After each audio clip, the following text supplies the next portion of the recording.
Helicopter सौदे में JPC जांच को लेकर बीजेपी ने वॉकआउट किया है। बीजेपी अकेली पार्टी नहीं है जिसने वॉकआउट किया है, इसके साथ ही टीडीपी, टीएमसी और जेडीयू ने भी वॉकआउट किया है। जेपीसी जांच पर राज्यसभा में हंगामा हुआ है, बीजेपी ने राज्यसभा से वॉकआउट किया है।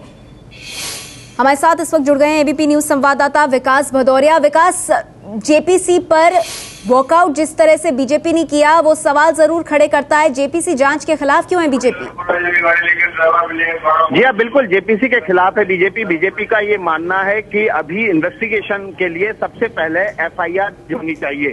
सीबीआई ने अभी तक एफआईआर तक दर्ज नहीं की है और एफआईआर दर्ज होने के बाद न केवल आरोपियों को विदेश से भारत लाना है, उसके लिए जेपीसी के पास पर्याप्त अधिकार नहीं है। और यही एक वो पॉइंट था जिस पर आके बीजेपी ने जेपीसी के मोशन का विरोध किया राज्यसभा में और उसके बाद बहिर्गमन किया। न केवल बीजेपी ने बल्कि उनके साथ तृणमूल कांग्रेस भी, टीडीपी भी, शिवसेना भी और जेडीयू ने भी राज्यसभा से बहिर्गमन कर दिया है। फिलहाल ये मोशन राज्यसभा में पास हो गया है। 10 सदस्य इसमें राज्यसभा की तरफ से रखे गए हैं। मोशन लोकसभा में जाएगा और वहां से 20 अन्य सदस्य इसमें जुड़ेंगे और उसके बाद जेपीसी का गठन हो जाएगा।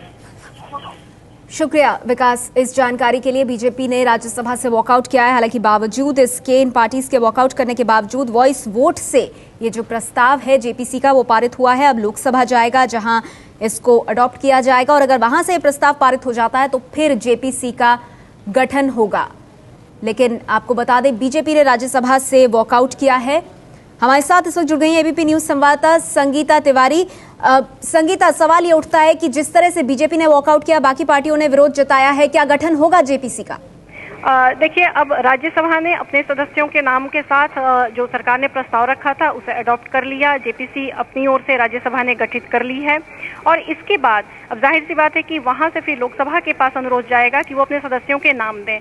अब अगर बीजेपी और उसके सहयोगी जो इसमें उसका साथ दे रहे हैं बहिष्कार में कि वो नहीं इसमें शामिल होना चाहते, तो वैसे में निश्चित तौर पर एक वहाँ सामने ये खड़ी होगी कि ये जेपीसी ज्वाइंट पार्लियामेंट्री कमेटी कैसी कही जाए, जबकि सभी अगर बीजेपी अगर अपने सदस्य का नाम नहीं मानती है उसमें, तो ये एक अलग सवाल होगा जिसे जूझना होगा। लेकिन फिलहाल अगर हम टेक्निकली बात करें तो जेपीसी का गठन हुआ है। सरकार ने जो प्रस्ताव रखा था उसको पास कर लिया गया है। राज्यसभा के सदस्यों के नाम प्रस्तावित हो गए हैं। अब राज्यसभा की ओर से लोकसभा से उनका नाम मांगा जाएगा कि 20 सदस्यों का वो नाम दे दें जो कि जेपीसी के सदस्य होंगे।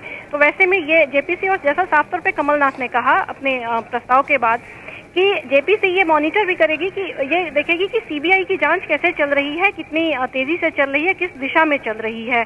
और वैसे में उन्होंने विपक्ष पे से आरोप लगाया कि वो इससे भाग रहे हैं, क्योंकि हर बार जब ये खड़ा होता है, कोई भी अगर मामला सामने आता है तो ये सवाल उठता है कि जेपीसी गठित की जाए या इसकी जांच ढंग से कराई जाए। सीबीआई पर सवाल उठाए जाते हैं और अब जबकि जेपीसी गठित की जा रही है कि सीबीआई की जांच पर भी वो नजर रखे, तो फिर विपक्ष इससे भाग क्यों रहा है?